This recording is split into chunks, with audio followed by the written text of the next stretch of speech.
Bonjour, bonsoir chères toutes, chers tous. Heureux de vous retrouver sur notre chaîne à nous tous, la chaîne de El Moncio Godson. C'est toujours un plaisir renouvelé de vous y trouver, de vous y rencontrer et de partager avec vous un ensemble de connaissances. Aujourd'hui, je vais faire un échange avec vous ou une thématique sur un aspect de ce que je pourrais appeler l'aliénation spirituelle. Oui, je préfère dire ça de cette façon-là. Je voudrais même commencer par intituler cette émission sous cette appellation l'aliénation spirituelle. C'est un aspect en fait de l'aliénation spirituelle dont je voudrais justement parler avec vous. Alors, vous savez, depuis que j'ai commencé à enseigner la spiritualité, j'avais un objectif bien précis. Mon objectif, ma mission, c'est d'apporter aux autres la connaissance qui les rend totalement libres. Je ne sais pas, mais j'ai un dévouement pour la liberté. J'ai un amour infini pour la liberté. Parce que pour moi, l'amour ne se trouve réellement que lorsque l'on est vraiment libre. Celui qui n'est pas libre ne peut pas prétendre à l'amour. Parce que le fondement même de l'amour, c'est la liberté. C'est cette capacité ou cet état ou cette dimension dans laquelle nous nous retrouvons en tant que souverains de nous-mêmes, où nous nous retrouvons dans notre souveraineté intérieure, dans notre autonomie spirituelle. Il est important de savoir que chacun d'entre vous est un royaume, chacun d'entre vous est un univers, et il doit tôt ou tard en devenir, entre griffes, le maître. Et donc, moi, ma mission, c'est de faire de vous des maîtres. Des maîtres pas par rapport à X ou à Y, mais des maîtres par rapport à vous-même. Parce que le plus grand défi que vous avez à relever, c'est celui de l'inconnu de vous. Parce qu'à partir du moment où vous décidez d'entreprendre la quête de vous-même, vous êtes devant un inconnu. En fait, vous croyez vous connaître parce que vous avez un nom de famille, vous avez un prénom, vous avez des amis, vous avez des repères même culturels si vous voulez. Et généralement, toutes ces choses-là sont purement extérieures, périphériques. Et arrive un jour où vous rencontrez un maître, tel que celui que j'ai rencontré, mon premier maître, le maître Waga. Et lorsque vous rencontrez ce maître, il vous met devant votre propre quête. C'est très important de savoir que la quête la plus importante que vous avez à faire n'est pas celle de Dieu, mais la quête de vous-même. Et donc, je croyais me connaître, je croyais savoir qui j'étais, je croyais connaître mes qualités, connaître mes défauts, parce que je pouvais me faire nommer moi-même, parce que nous avons toujours fait la confusion en pensant qu'il suffit de connaître le nom de quelqu'un et de penser qu'on connaît la personne, ou parce que nous avons un nom que nous nous connaissons. Lorsque le maître Waga m'a mis sur le chemin de la quête de moi-même, en toute vérité, je me suis retrouvé véritablement devant un inconnu. Et donc, j'ai entrepris la quête de cet inconnu. J'ai réalisé que tout ce que je croyais savoir de moi était ce que les gens avaient dit de moi que j'étais. Ce que les gens avaient formaté pour moi. Ce que l'éducation ou la soi-disant éducation m'a donné. Ce que mes parents m'ont donné. Ce que l'environnement m'a donné. En somme, ce que le monde temporel m'a donné. Et j'avais pris tout cela au départ comme étant autant de repères pouvant m'identifier. Alors qu'en fait, si j'avais atteint la vraie connaissance de moi-même, en ce temps-là, je n'aurais pas besoin vraiment de ces repères. Et donc, avec mon maître Waga, et en ce moment, j'étais dans l'adolescence, il m'a permis de me confronter à moi-même, c'est-à-dire d'entreprendre la quête de moi. Et lorsque j'ai entrepris la quête de moi, de cette personne-là, que je croyais connaître parce que cette personne s'appelle Monsieur Godson, en fait, je m'étais complètement trompé. J'avais tout simplement entamé la quête d'un inconnu. Et cet inconnu-là était moi-même. Et c'est là que j'ai commencé à enlever chaque fois le voile, à me découvrir, à découvrir encore des versions de moi que je ne pouvais jamais imaginer. Et c'est ainsi que j'ai entrepris la quête de moi-même. J'ai plongé dans les profondeurs de ma propre réalité. J'ai transcendé ma personnalité et je suis entré dans mon individualité. Je suis entré dans mon identité intrinsèque. Et là encore, il y avait d'autres défis à relever parce que ma personnalité était multiple, elle était double comme toute personnalité d'ailleurs. La personnalité essétienne, elle peut prendre des formes multiples et multicolores. Elle renferme également notre passé, ce que nous avons en termes de multiples personnalités.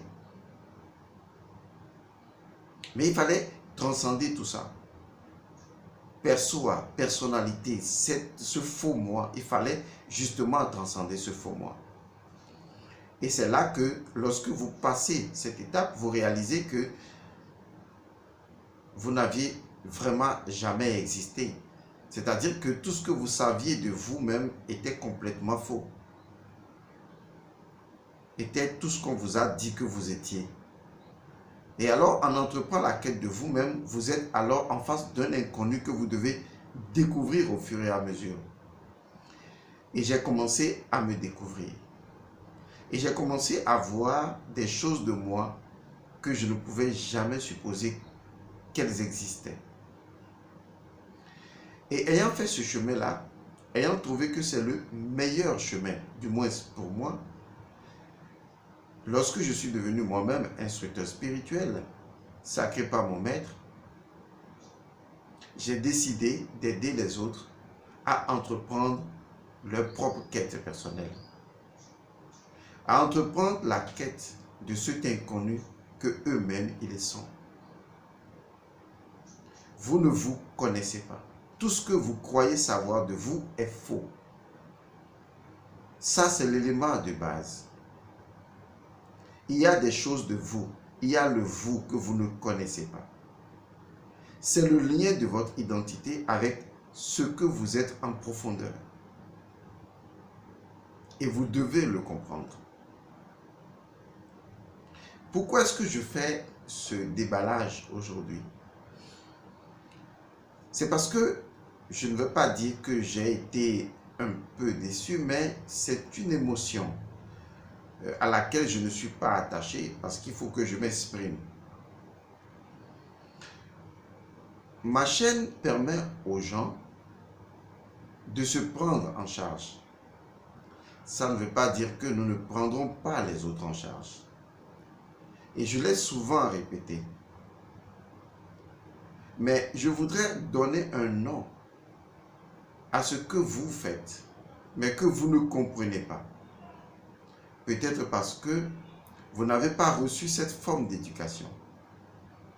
Ce que beaucoup de gens font, et ce quelque chose-là, c'est quoi concrètement? Lorsque vous présentez des formations, vous présentez des connaissances, lorsque les gens viennent vers vous, ce n'est pas vraiment pour avoir des connaissances, ce n'est pas vraiment pour apprendre. Mais c'est pour que vous fassiez les choses à leur place. Et généralement, ce comportement-là à 99,99% de personnes rencontrées viennent spécialement des Africains, aussi bien de l'Afrique que de la diaspora. Je ne sais pas ce qui est arrivé aux Africains, mais ils sont tous dans ce que j'appelle la mendicité spirituelle. En fait, ce sont des personnes comme nous tous d'ailleurs, comme tous ceux qui sont sur cette merveilleuse planète. Tout le monde a des niveaux de problèmes. Mais ce que j'ai remarqué avec d'autres espèces, que je vais appeler comme ça, ou d'autres races, c'est que quand les gens viennent à vous, puisque je suis à un carrefour où je rencontre également des Asiatiques, des Européens, lorsque ces personnes viennent à vous, c'est pour acquérir la connaissance. C'est assez extraordinaire que cela se traduit d'ailleurs dans le commerce général. L'Afrique ne réclame pas d'acquérir la capacité d'exercer par elle-même les choses qu'on lui vend. C'est très dangereux. Les industries sont toujours ailleurs et notre continent est un continent de consommation. Alors que nous avons une population très jeune qui est prête à travailler et qui bizarrement est sans emploi. Parce que justement, on ne fait pas la politique qui permettrait à ces jeunes-là de se prendre réellement en charge en se fondant sur les recherches et les connaissances endogènes. Il y a un vrai problème. Mais on a toujours pensé à un moment donné que ceux qui sont de la diaspora pourraient changer la donne. C'est-à-dire que ce sont des personnes, qui ont voyagé et qui ont vu vraiment que ce dont l'Afrique a réellement besoin, ce n'est pas d'une forme de mendicité, mais c'est vraiment de la connaissance. Mais non, la plupart des personnes que je reçois de la diaspora, comme toute personne dans le monde, je le précise, y compris moi-même, comme toute personne ayant des problèmes, mais la plupart des personnes de la diaspora africaine, ce sont également des gens qui se comportent exactement, précisément, exactement comme les Africains qui sont en Afrique. À savoir, j'ai un problème, réglez-le-moi, ma propre transformation ne m'intéresse pas. C'est grave, c'est assez grave. Je vois même cela comme un comportement égoïste. Il y en a avec qui je discute et je leur dis, mais si aujourd'hui je vous aide et que vous vous en sortez, est-ce que vous pensez à vos enfants?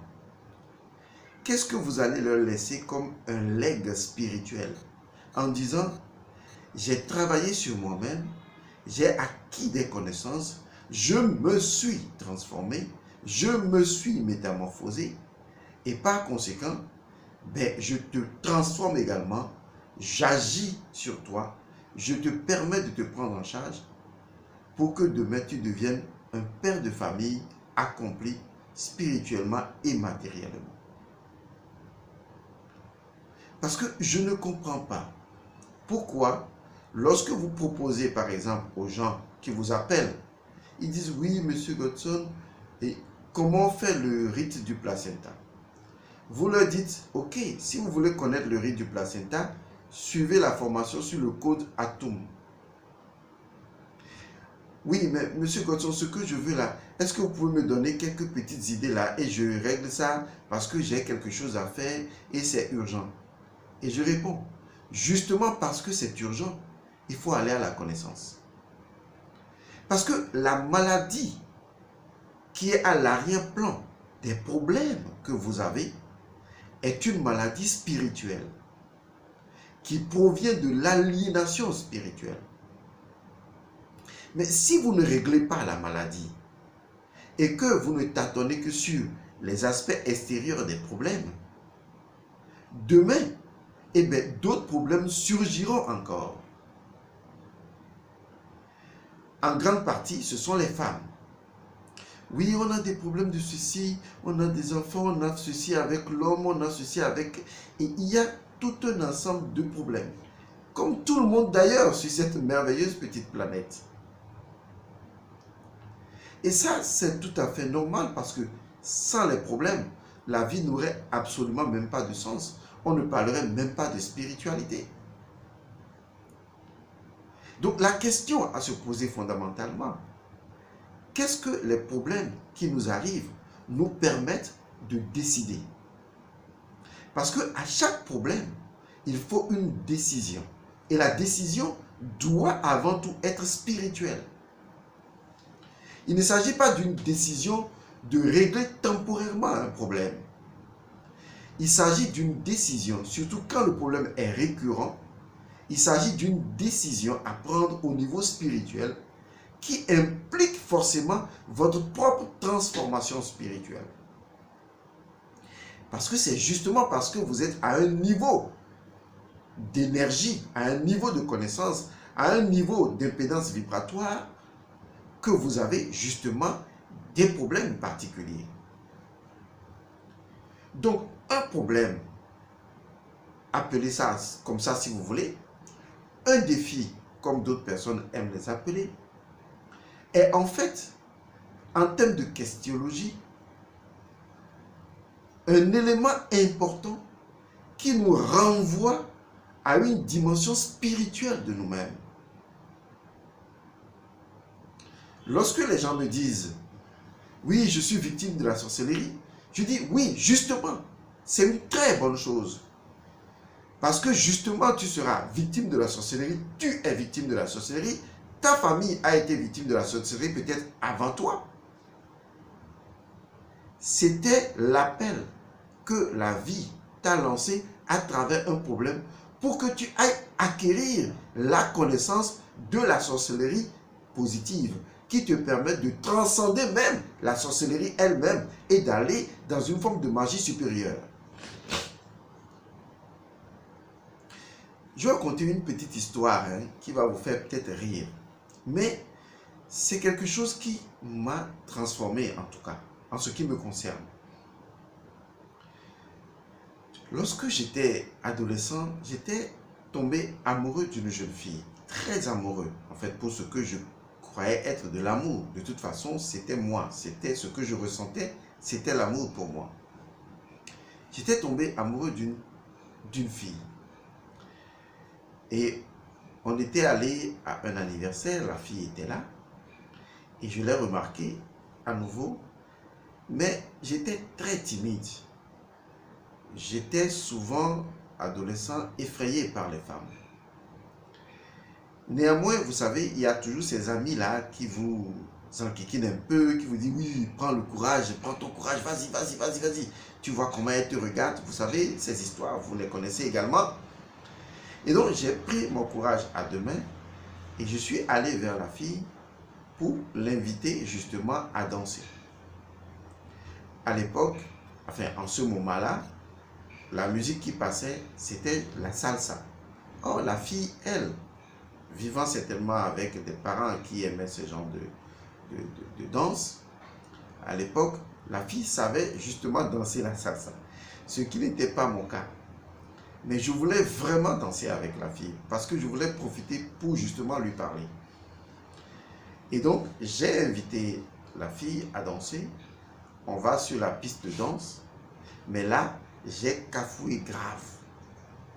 C'est-à-dire que, quel est le pied qui devait être avant l'autre, qui devait être, vous savez, avec une émotion, avec une fille étrangement belle, qui vous sourit, qui vous regarde dans les yeux, avec vous qui voulez relever un défi, ce n'était pas aisé. Et donc, je me suis vraiment mélangé les pinceaux. Et quand cela m'était arrivé, j'étais même allé jusqu'à piétiner la fille sans m'en rendre compte. Finalement, poliment, elle a arrêté la danse et je lui ai présenté mes excuses. Tout gêné, j'étais allé m'asseoir tranquillement à ma place. J'étais absolument sûr que vraiment tout était fini. Alors, cette histoire, qu'est-ce qui s'est passé après? J'étais rentré et j'ai commencé à réfléchir. Et effectivement, parce que j'avais une très forte émotion pour la fille, je me suis dit, mais non, il fallait quand même que cette danse-là, je la prenne vraiment. Et donc, beaucoup plus tard, j'ai commencé alors à m'initier à cette danse. C'est-à-dire, je me suis dit, je vais apprendre cette danse et je vais la maîtriser, la salsa. Et c'est ce que j'ai fini par faire. Où je ne suis pas un professionnel de chez professionnel, mais je crois que je ne suis pas mauvais du tout. Et sur 10, on pourrait me donner quand même 9,99. Et je ne blague pas. Parce que j'adore danser la salsa. Parce que justement, une fille dont j'ai été amoureux dans mon adolescence, avec qui je voulais être, mais je n'avais pas pu être avec elle, je n'ai pas lâché prise sur ce qui m'empêchait ou ce qui m'avait empêché de le faire, la salsa. Et je vous assure que les années qui ont suivi, eh bien, j'ai conquis beaucoup de femmes, beaucoup de cœurs, rien qu'avec la salsa. Parce que, vous savez, la salsa, on la danse avec style à des moments donnés et on y met beaucoup de choses, d'ingrédients personnels où les gens, quand ils vous voient danser, ils sont émerveillés de vous voir changer les pas. C'est formidable cette danse-là, que j'adore danser. C'est l'une des danses les plus merveilleuses que j'aime danser aujourd'hui. Parce que j'ai décidé, à un moment donné, de me transformer, de travailler sur moi-même. À partir du moment où j'avais pris cette décision, je suis devenu quelqu'un de différent. C'est ce pourquoi je vous fais cette vidéo. Il est très bon d'avoir un maître et de lui demander, oui maître, s'il vous plaît, aidez-moi, j'ai un problème de sorcellerie, d'envoûtement, etc. Sortez quand même de cette mendicité spirituelle. Parce qu'à un moment donné, il faudra vous prendre en charge. C'est d'ailleurs pourquoi j'ai mis en place Sepuram, service purification anti-magie noire. Parce que je voudrais remettre entre vos mains des connaissances secrètes qui vous permettront de vous prendre en charge, de vous transformer au fur et à mesure. Mais ce que je remarque, les gens aiment que vous soyez leur bokonon, c'est-à-dire que vous soyez juste là. Quand ils ont un problème, ils vous appellent, vous réglez pour eux, ils peuvent continuer à mener leur petite vie comme de par le passé. Lorsque les problèmes reviennent, maintenant, ils ne voient pas que c'est leurs propres attitudes qui créent les problèmes. Pour eux, oui, ce qu'on avait fait avant, il y a 2 ans là, vous savez, c'est encore revenu. Et vous, vous êtes devenu quoi entre 2 ans? Vous n'avez pas changé. Vous avez continué avec la même âme d'entre-temps, avec la même énergie d'entre-temps. Vous n'avez pas évolué. Les problèmes n'ont que seul et unique but: nous retourner à une questionologie spirituelle et nous imposer une démarche spirituelle, nous permettre de saisir le principe qui est derrière le problème que nous n'avons pas saisi et qui a créé une situation problématique pour nous et que nous devrions saisir pour rectifier le tir.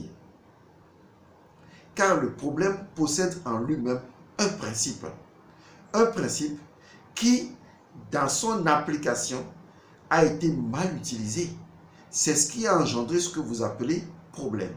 Cela veut dire que si je remonte le fil conducteur de ce problème et que je vais dans la dimension principielle de ce problème-là, je peux justement reconnecter ma conscience à ce principe et changer la vibration ou réorienter la nature de ce principe premier, de ce problème-là, pour que le problème lui-même change. Mais je ne peux pas le faire sans que ma propre conscience ne soit transformée, puisque le principe est forcément en relation avec ma conscience. Il faut que vous le compreniez. Aujourd'hui, ce que je déplore, c'est que tout le monde veut qu'on l'aide. Tout le monde veut qu'on vienne à son secours. Mais vous irez au secours de qui? Vous, demain. Normalement, plus vous avez des problèmes, plus vous devez aller à la connaissance pour régler vous-même vos problèmes. Je me répète, cela ne veut pas dire que nous n'allons pas vous aider. Mais ce que nous avons constaté, c'est que quand vous aidez les gens et que vous n'amenez pas les gens à s'aider eux-mêmes, ils deviennent dépendants. C'est-à-dire qu'à un moment donné, ils font dans de la mendicité spirituelle. C'est une forme d'aliénation spirituelle. C'est la raison pour laquelle les autres nous devancent toujours. Lorsqu'un Européen vient en Afrique, c'est pour acquérir les connaissances des Africains et partir avec.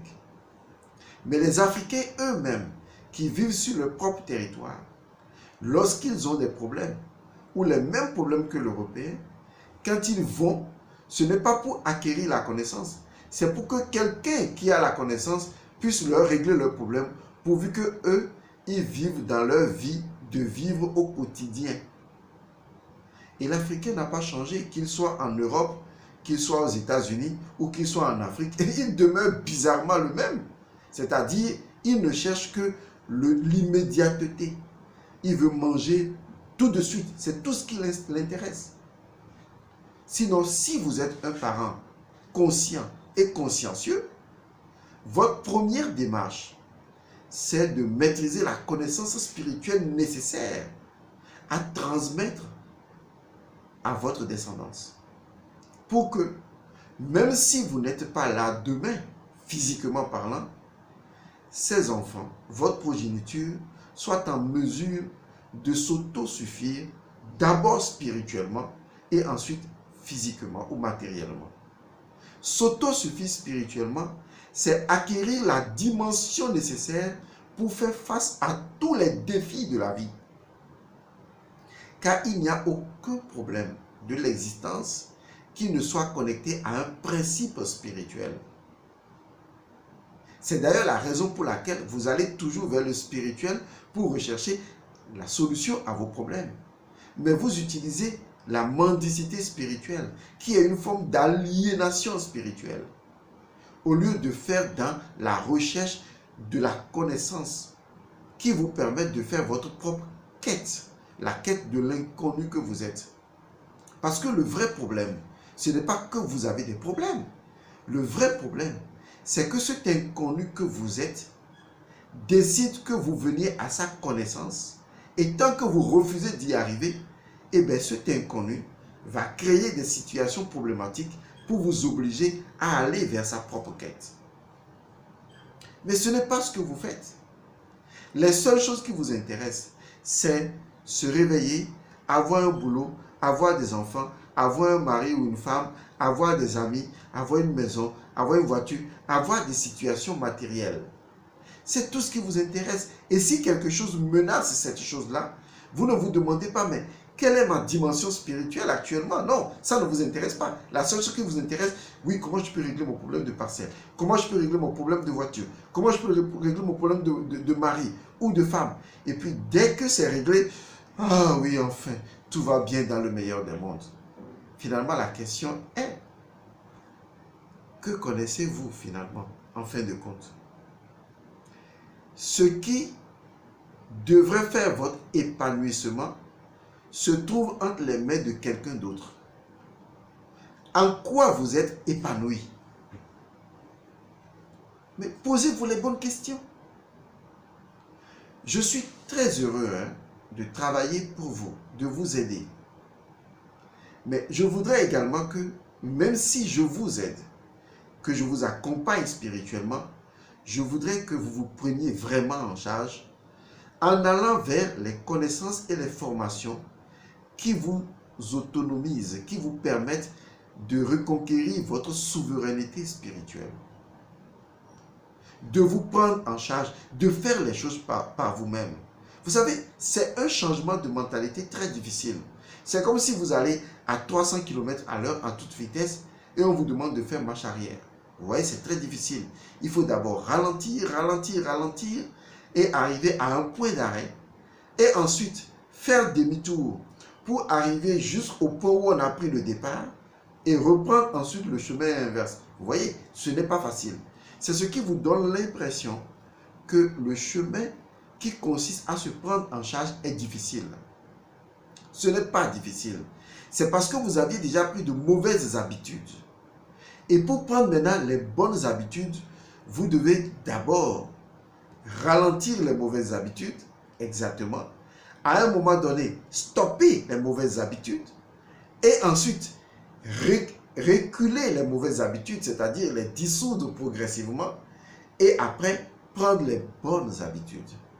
Ce qui est intéressant, c'est qu'on peut faire tout simultanément. C'est-à-dire, on peut commencer la culture de bonnes habitudes pendant que l'on ralentit les anciennes habitudes, qu'on les stoppe, qu'on les recule. On peut faire tout ça ensemble. C'est pourquoi je vous encourage à la connaissance. C'est pourquoi je multiplie les formations pour vous. Lorsque vous faites une formation sur les armures spirituelles du manager et vous dites aux gens, vous pouvez choisir, vous pouvez trouver un nom spirituel pour votre entreprise. Les gens vous appellent encore pour dire, oui, est-ce que tu peux trouver un nom spirituel pour mon entreprise? Voyez, lorsqu'on veut vous aider à vous prendre en charge, ce n'est pas seulement pour vous-même, c'est également pour les gens qui sont autour de vous. C'est pour que vous serviez à quelque chose. C'est pour que vous aidiez les autres. Parce que autant vous avez besoin de moi, autant beaucoup de personnes ont besoin de vous. Et auront besoin des gens que vous aurez aidés demain et que vous aurez rendus autonomes, qui aideront d'autres personnes également. Donc ne soyez pas égoïste. Ne pensez pas qu'à vous. Pensez à l'univers. Pensez de façon universelle. Posez-vous la question, quel est votre rôle, non pas sur la terre, mais au sein du système universel? En tant que maillon, quel est votre rôle qui doit impacter tous les autres maillons de cette chaîne infinie? Changez votre système de pensée, changez votre façon de voir les choses. Et je répète, c'est la raison pour laquelle j'organise les séminaires pour vous rendre autonome. C'est la raison pour laquelle j'ai créé Service Purification Anti-Magie Noire, Sepura, pour vous rendre également autonome. Mais je me répète, et j'aime bien me répéter en tant qu'enseignant, cela n'empêche pas que nous vous aidons. Mais lorsque nous vous aidons et que nous vous proposons également la possibilité de vous aider vous-même, je crois qu'il faut prendre à cœur à 99% le fait de vous aider vous-même et à 1% le fait qu'on puisse vous apporter de l'aide. Je sais que c'est difficile. Quelqu'un qui n'a jamais travaillé, vous imaginez, un jour, vous le réveillez et vous lui dites, à partir de maintenant, tu dois aller travailler.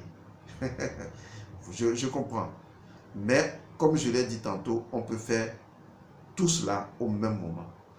J'ai fait cette vidéo pour que vous connaissiez la priorité. Et la priorité, c'est votre souveraineté spirituelle. Je vous y encourage et je vous dis que les bénédictions soient. Paix à vous.